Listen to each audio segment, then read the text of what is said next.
Olá, meus irmãos, a paz do Senhor. Motivo de grande alegria estarmos reunidos novamente de maneira remota, porém, estudando com afinco a história da nossa igreja, estudando com voracidade aquilo que aconteceu para que o Evangelho chegasse até os nossos dias, chegasse até nós. Fizemos um recorte de mais de 1000 anos de história, por isso que alguns fatos, alguns nomes foram deixados de lado, não porque são de menor importância, mas porque nós temos pouco tempo, então estamos realizando uma síntese, mas vamos dar sequência a isso, colocando os pingos nos is e aprendendo sobre as verdades da nossa história, da história da nossa igreja.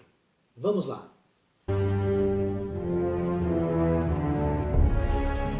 Pós a Guerra dos 100 Anos, pós a peste negra, que foi a pandemia que dizimou parte da humanidade, né, parte da população europeia, foi 1/3 que nós vimos, e neste quadrante ainda nós temos a derrocada da igreja, o afundar da igreja na sua corrupção. Nós vamos ter o surgimento de um novo parâmetro, de uma nova forma de ver o mundo.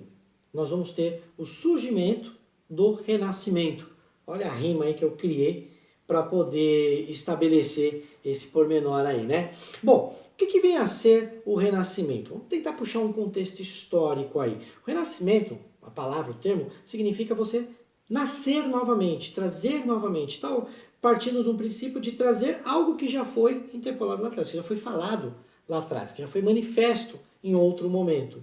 Então, nesse contexto histórico que nós estamos estudando, o renascimento é trazer à tona os valores que estão sendo mostrados para nós, que foram apresentados para nós no período clássico, ou seja, quando nós temos o advento da cultura helênica, da cultura grega, sendo apresentada para a humanidade. Então o Renascimento ela vai tentar trazer novamente esses valores. Você vai perguntar para mim, poxa Sandro, por que eu tenho que utilizar, aprender esse lance de renascimento? Por que eu preciso entender isso? Porque assim, a Reforma Protestante, que é o ponto máximo nosso aqui, né, nesse momento, o clímax do que nós estamos falando, ela vai ocorrer nesse momento, no momento do Renascimento. E ela ocorre por quê? Porque N fatores históricos, sociais, políticos estavam acontecendo para mudar a concepção, a forma com que o homem vê o mundo, né, para mudar a sua forma de visualizar as coisas decorrentes da humanidade para poder aceitar uma verdade maior.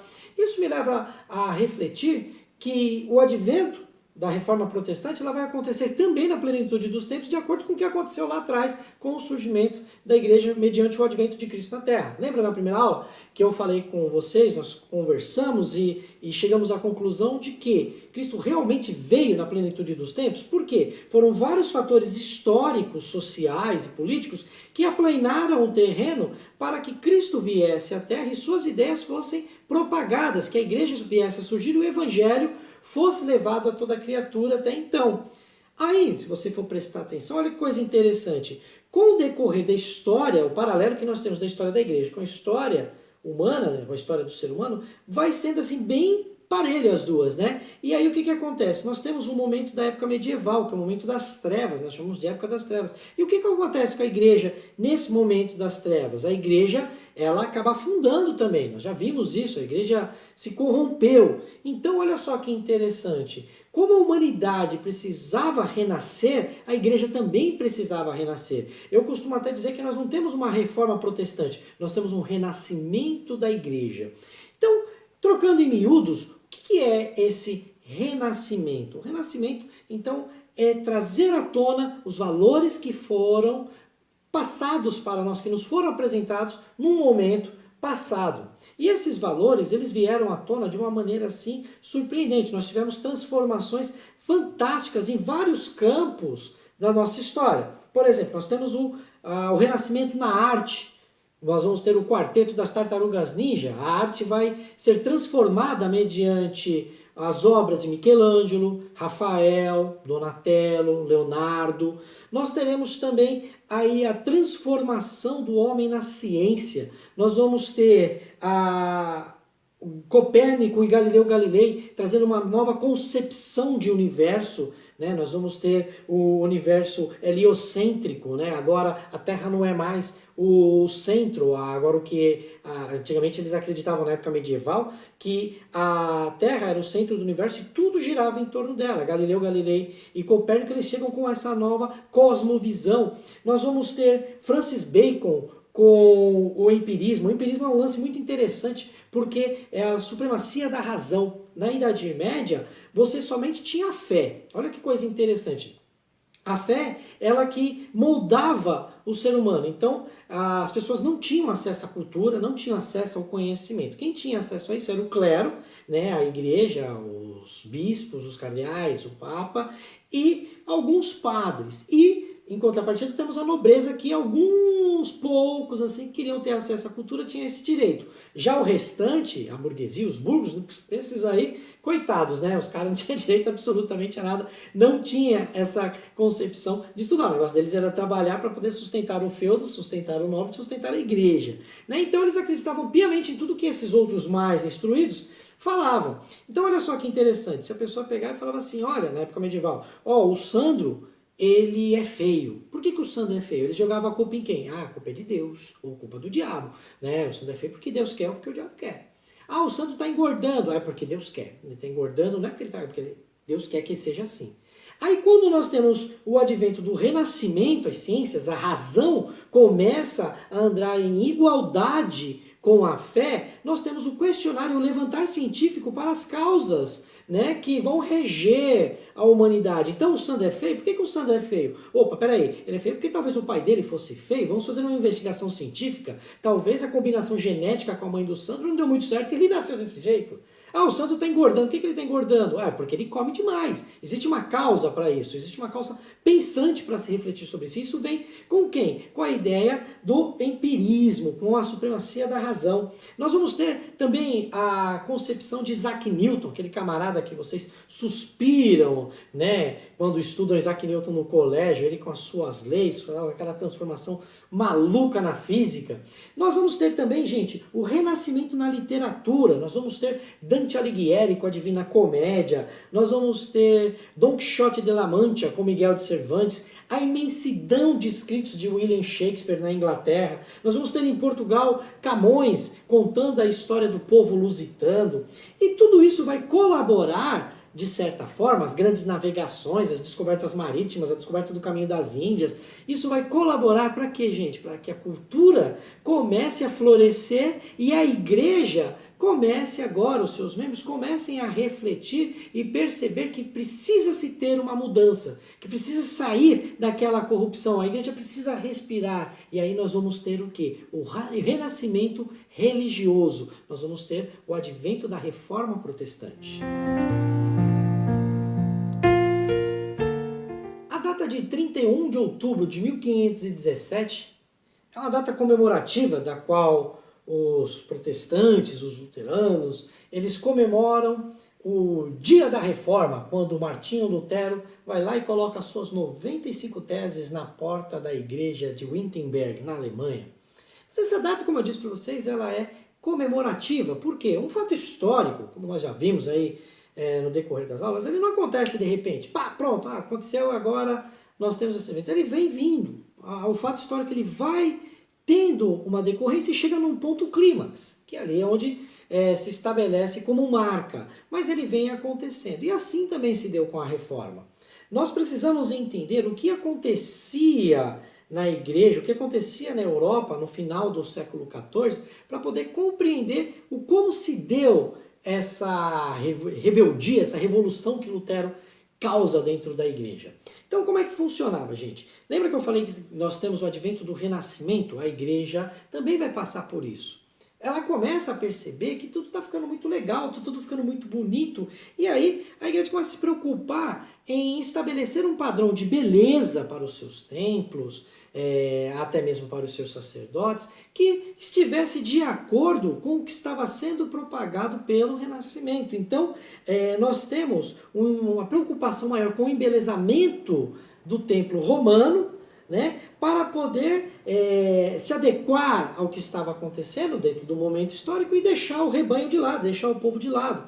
E aí, o que vai acontecer? Nós teremos a ideia da reconstrução da Basílica de São Pedro. A reconstrução começou ali em torno de 1400. A Basílica de São Pedro, ela foi levantada, ela foi erguida por Constantino. Comentamos sobre isso também, antes dele fundar Constantinopla. Ele vai erigir um templo, né, que é a Basílica de São Pedro, que vai ser destruído, ele vai ser derrubado, demolido, a mando papal, tá ok? Por quê? A igreja lá em Roma, a Basílica de São Pedro, a primeira, ela já estava meio desgastada por causa da Guerra dos 100 Anos, aquela história da igreja mudar para Avignon na França, né, o centro do Império Papal ir para a França, aí quando voltar, então ficou meio desgastado. Então vamos reconstruir a Basílica, vamos reconstruir a Basílica de São Pedro. E isso, gente, envolveu o quê? Muita grana. A igreja já não estava muito bem das pernas financeiramente falando, já estava ali com alguns problemas financeiros e precisava resgatar dinheiro. Então é aí que começa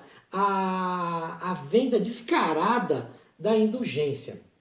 A indulgência eu vou dizer porque eu fiz uma pequena pesquisa e percebi que a indulgência ainda de certa forma acontece dentro da igreja romana. Não vou aprofundar tanto nesses detalhes, mas vou explicar o que ela é e aí dá para tirar uma certa conclusão. A indulgência, ela funciona da seguinte forma. Vamos falar de salvação. Como é que funciona a salvação? A pessoa peca, dentro da concepção romana, da igreja romana, a pessoa peca e ela precisa obter esse perdão. E como é que ela obtém esse perdão? De duas formas. São duas formas, dois passos para conseguir o perdão do pecado. O primeiro é fazer a confissão a uma entidade clerical, ou seja, um padre, um bispo, um cardeal, ou até mesmo um papa. Então você faz a confissão desses pecados, ele vai te dar uma penitência para que você tenha uma absolvição eterna, ou seja, você, mediante o perdão, o cumprimento da penitência, você vai obter o perdão papal e aí você vai ser liberto do inferno, da condenação interna, da condenação eterna. Só que nesse meio termo nós temos a questão do purgatório. E aí que entra a indulgência. A indulgência seria o perdão dos seus pecados para que você não passe pelo purgatório, para que você vá direto para a eternidade, direto para o céu. E era isso que a igreja começou a vender de maneira descarada. Os caras estavam vendendo assim e nem a isso foi incentivado para toda a igreja. Por quê? Precisava levantar fundos para a reconstrução da Basílica de São Pedro. Só para você ter uma ideia de quanto custou isso daí, os dois maiores nomes da arte do renascentismo, que é Rafael e Michelangelo, foram contratados para pintar, né, obras de arte dentro da Basílica. E os caras, eles eram os mais bem pagos, eram os caras mais careiros que tinha na época.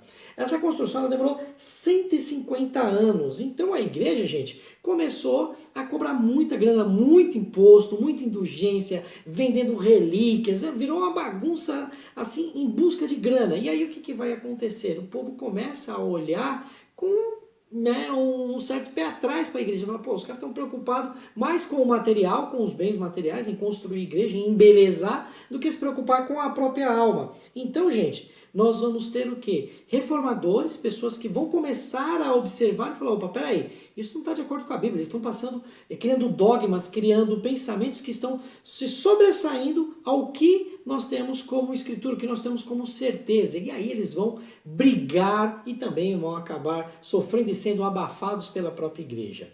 Eu vou falar sobre dois apenas desses reformadores, de uma maneira bem resumida, mas nós tivemos vários, tá? Para isso, eu vou pedir para que vocês, aqueles que tiverem a oportunidade, leiam o livro, esse livro aqui, ó, Heróis da Fé, do Orlando Boyer. A minha edição é uma edição antiga, né? Ela não deixa esconder a minha idade, da editora CPAD, fazer um jabazinho aqui do livro, mas ele conta sobre alguns reformadores e alguns avivadores. Então nós vamos ter aqui Lutero, Savonarola, e os dois que eu comentaria com vocês agora, nesse instante, eles não estão no livro, por isso que eu vou fazer esse comentário. Vamos lá? Dentre desses pré-reformadores, que eu gostaria de salientar, o primeiro deles é John Wycliffe. John Wycliffe, ele era inglês, filho de camponeses, né? Então ele morava dentro de um feudo, e ele vai demonstrar uma preocupação muito grande com os mais pobres, ele vai trazer essa preocupação social, né? Um dos poucos que vai manter essa preocupação da igreja com o social, com as pessoas menos favorecidas financeiramente falando. E ele, dentro das suas pregações, dentro das suas colocações, seus estudos, ele vai fazer críticas ferrenhas ao papado, à instituição da igreja, à liderança da igreja. E aí isso vai trazer para ele N problemas. Por quê? John Wycliffe, ele vai ser preso, vai ficar preso dentro de casa, não vai poder sair, vai entrar numa quarentena obrigatória, numa quarentena forçada. E preso é muito interessante, porque quando ele está ali em prisão domiciliar, é um momento que ele tem a sua maior explosão de criação literária.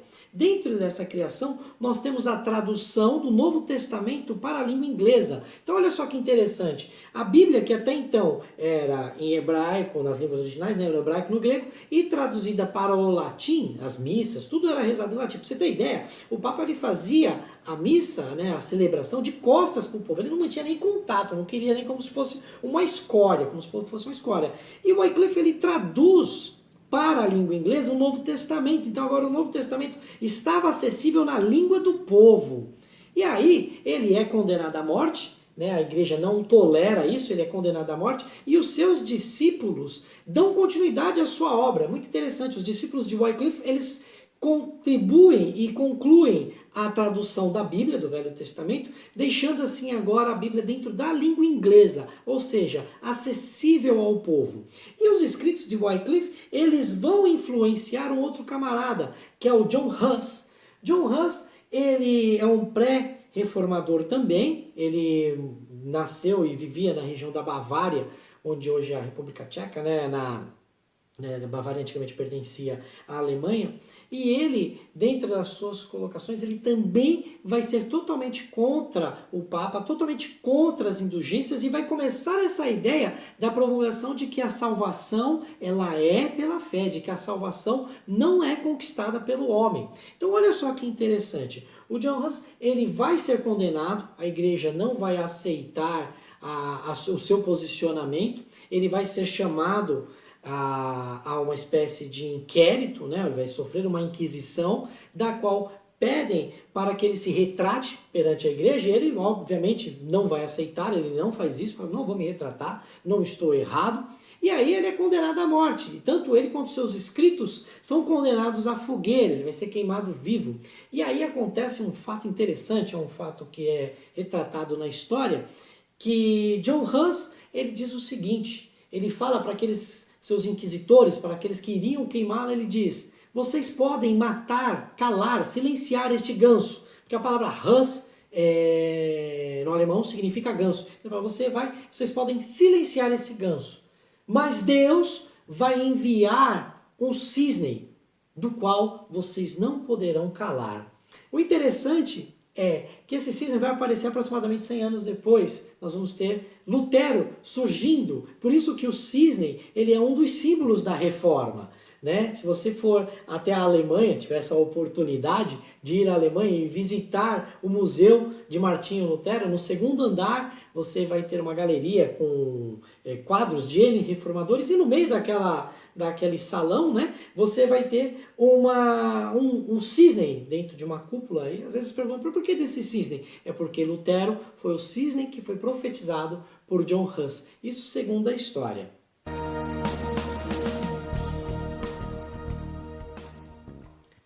E que rufem os tambores. Esse é um momento ápice, é um momento maior da história do cristianismo, seria o clímax. É um momento do qual o pentecostal mais acalorado, ele vai dar um glória a Deus, é um momento do qual até o batista que nos assiste vai pular da cadeira, que é o momento da reforma protestante. Falaremos agora, nesse instante, desse camarada que colocou o seu nome na história como grande reformador, como o cara que trouxe a confusão definitiva para a igreja. Falaremos de Martinho Lutero. Quem que é esse cara? Quem foi Lutero? O que ele fez de tão especial? Então vamos lá estudar um pouquinho sobre Lutero. Lutero, gente, ele nasceu numa família tradicional alemã, uma família católica, uma família também de camponeses, no ano de 1483. E ele, né, como nasceu num período medieval, ele vai ter a concepção e os seus ideais, os seus pensamentos também são medievais. Como é que, em linhas gerais, né, trocando em miúdos, o que era o pensamento medieval? O que as pessoas tinham de pensamento? O pensamento maior era o pensamento da morte e o que viria após a morte. Então, o homem medieval, ele tinha muito medo disso. Lutero não fugiu à regra. Ele tinha as suas concepções e era uma pessoa muito temerosa com relação à morte e com relação ao julgamento de Deus pós a morte. E aí, quando ele foi crescendo, né, mediante essa linha ideológica, e quando ele tinha aproximadamente 17 anos, ele estava vindo de uma estrada, quando ele assim, acaba encontrando-se dentro de uma grande tormenta, né, uma chuva com muitos raios, e isso faz com que ele, como já tinha medo da morte, fique mais temeroso ainda, e ele faz uma promessa para Santa Ana, ou Santana, como vocês preferirem, dizendo o seguinte: se ele saísse vivo, né, daquela tormenta, se ele sobrevivesse à tormenta, ele viraria um monge, ele entregaria a sua vida para o monastério, ele seria um eclesiástico. E aí o que acontece? Cai um raio do lado de Martinho Lutero, um raio cai na árvore, ele sofre uma descarga elétrica, né? Ele acaba sofrendo essa descarga elétrica, mas ele sobrevive, tem algumas sequelas ali, mas ele acaba sobrevivendo. E aí, como um bom homem medieval, fiel às suas promessas, ele vai para um monastério. Ele não foi para um monastério qualquer, né? Ele foi só para o monastério mais rigoroso que nós tínhamos até então, que era a ordem agostiniana, os monges agostinianos. Esses daí, os caras, eles eram, assim, tipo radical xiita, o negócio era pesado, eles eram extremamente, assim, tradicionais, extremamente, assim, puritanos, era uma coisa muito forte. E aí Lutero, ele começa a criar uma consequência do pecado e temer ao pecado e consecutivamente temer a morte e o juízo de Deus sobre ele. Não foi uma nem duas vezes, segundo a biografia de Lutero, da qual ele é encontrado praticamente desmaiado, né, quase que inconsciente por ter mortalizado, por ter martirizado a sua carne, né? Ele se batia, ele fazia o autoflagelo para poder mortificar-se para o pecado, para que ele fosse, mostrasse para Deus uma questão de arrependimento com relação aos pecados que porventura ele teria cometido. Então ele era uma pessoa muito temerosa, ele tinha muito medo de Deus, do juízo de Deus, ele encarava Deus como uma pessoa, uma entidade que estaria ali pronto para julgá-lo e consumi-lo. Então Lutero, ele vai viver parte da sua vida debaixo desse medo. Até que então, uma determinada feita, Lutero é enviado para a igreja de Wittenberg. E na igreja de Wittenberg, ele começa a ensinar. Em um dado momento, ele vai ensinar a epístola do apóstolo Paulo aos romanos. E aí é que nós vamos ter que a coisa vai mudar de figura, que a história vai se transformar. Lutero, ele, ao ler o capítulo de número 1, versículo 17, ele se depara com a seguinte afirmação: o justo viverá pela fé. E isso transforma a vida de Lutero. Ele tem uma experiência real com Deus, da qual ele percebe que não adianta, não precisava de indulgências. O homem não era salvo através das suas obras ou através daquilo que ele comprava pelo que era instituído ou estipulado pela liderança da igreja. Ele percebe que a remissão dos seus pecados, ela está onde? Na cruz do Calvário. Que o véu for rasgado, que quando Cristo morreu na cruz, o véu se rasgou e nós tínhamos agora um livre acesso ao próprio Deus. Não era necessário que você fizesse uma confissão de pecados ou que você comprasse uma indulgência. Não, porque bastando se acreditar, aceitar o sacrifício salvífico de Cristo, você não precisava mais passar de nada, você era automaticamente remido dos seus pecados. Você tinha suas vestes lavadas no sangue do Cordeiro e elas sairiam mais alvas do que a neve. A doutrina da justificação, né? A soteriologia em si, ela é fantástica, é uma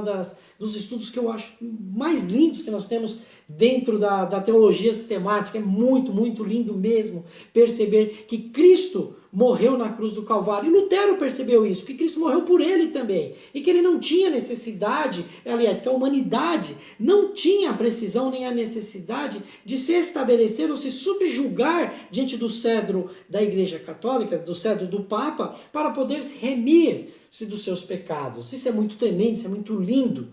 E aí Lutero, ele passa agora a pregar a justificação pela fé. Ele começa agora a mostrar dentro dos seus ensinos para aqueles que vinham a ouvi-lo que não era necessário comprar uma indulgência, que não era preciso fazer nada, bastava simplesmente crer no sacrifício de Cristo. Mas aí a história, ela tem os seus pormenores, né?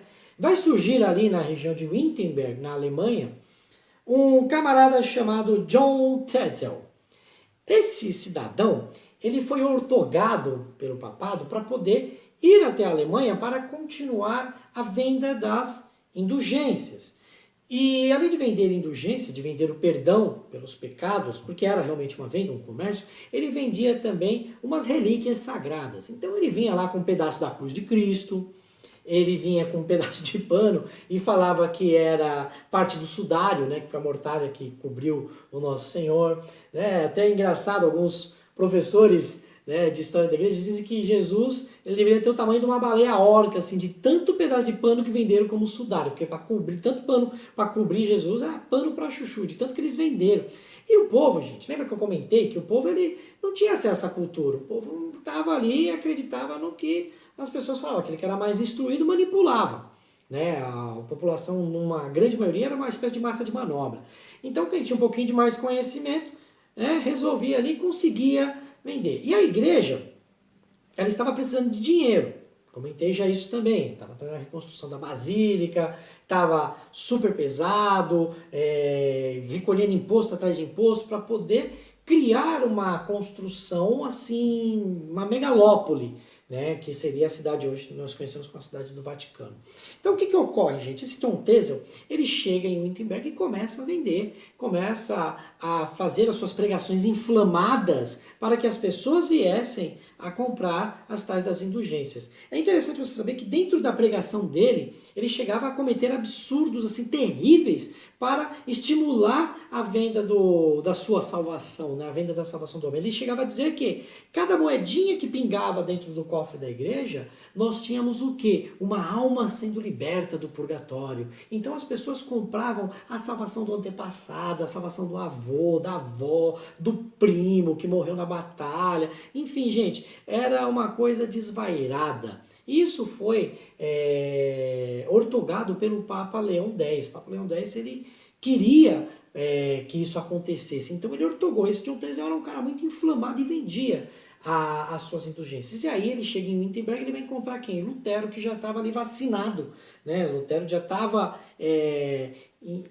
instruído dentro da Epístola de Romanos e estava pregando a salvação pela fé. E aí, gente, é quando Lutero pega de um dado momento, se irrita e ele vai lá e coloca na porta da igreja de Wittenberg as suas 95 teses. Teses que vão transformar a concepção da igreja, que vão dividir a igreja novamente, instruindo assim a reforma protestante. As 95 teses, elas foram profundas críticas contra a igreja e contra o Papa. Você tem uma noção, Lutero ele bate pesado mesmo. Né? Na tese de número 82, ele critica o Papa de uma maneira tão forte que ele diz assim, que se realmente o Papa pudesse salvar a alma do purgatório, pudesse retirar a alma do purgatório, ele deveria fazer isso por amor e não por dinheiro, por uma questão financeira. Então, se ele tivesse todo esse poder, ele deveria salvar a alma porque ele ama o pecador assim como Cristo ama a sua igreja. Então ele fala o quê? Que o Papa não tem esse poder, que ele só está o quê? Querendo grana para poder construir templos, poder construir a sua igreja, construir a sua basílica. E isso, gente, vai dar um problema muito grande. O Papa Leão X, que é o Papa que nós temos aí na época da Reforma de Lutero, ele fica meio bravo. né? Meio bravo, não, ele ficou doidão mesmo, o cara ficou nervoso. Ele criou uma bula papal, manda para Lutero, né? E nessa bula papal ele diz o seguinte, que um javali selvagem estava invadindo o jardim da igreja.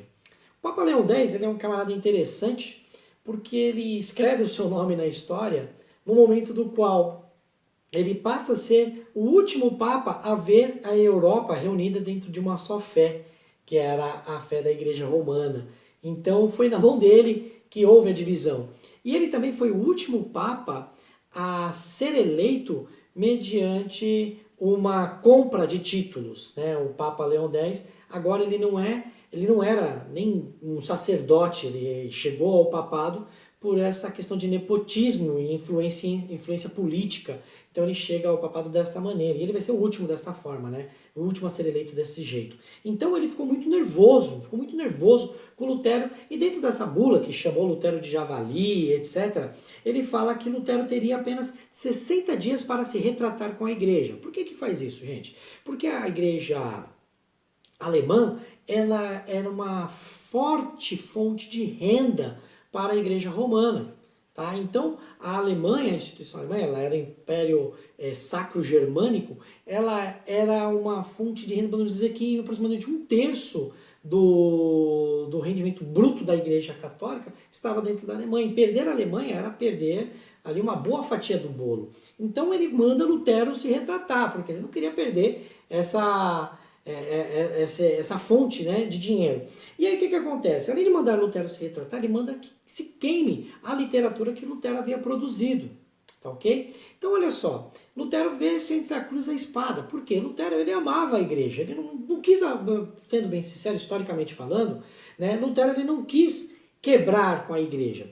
Quando a pessoa colocava as suas teses, os seus pontos de discussão na porta da igreja, não era uma afronta, não é que aquilo era uma afronta, vou arrumar uma briga, vou pôr aqui na porta, eu quero ver o couro comer. Não era isso, não era desta maneira que era pensado, que era visto a atitude com a qual Lutero teve. Quando você colocava os seus pensamentos à porta da igreja, era que você queria que eles fossem debatidos. Lutero acreditou que ele esperava um concílio, porque o intuito de Lutero era reformar a igreja, era trazer um renascimento para a igreja, como estava acontecendo, como eu já disse no início da aula, com as outras artes. Agora nós estamos fechando, ligando os pontos, né, do porquê do renascimento. Então, Lutero queria isso, ele vislumbrava essa ideia. Então, eu acho que ele esperava um concílio para poder debater as suas ideias. Ele não queria rachar a igreja. O ato de colocar na porta, como eu disse, não era uma questão de afronta. Era como se fosse um mural de recados. Era como se você colocasse no seu Instagram, no seu Twitter,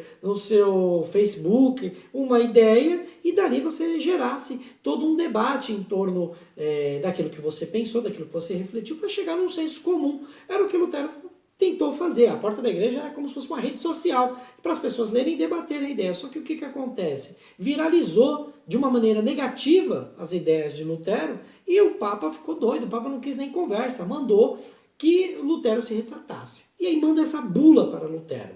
Né? A bula era como se fosse uma carta de pedido de retratação. Né? Lutero, ao receber essa carta, também já ficou nervoso, não era o que ele queria, mas ele acabou ficando bravo também.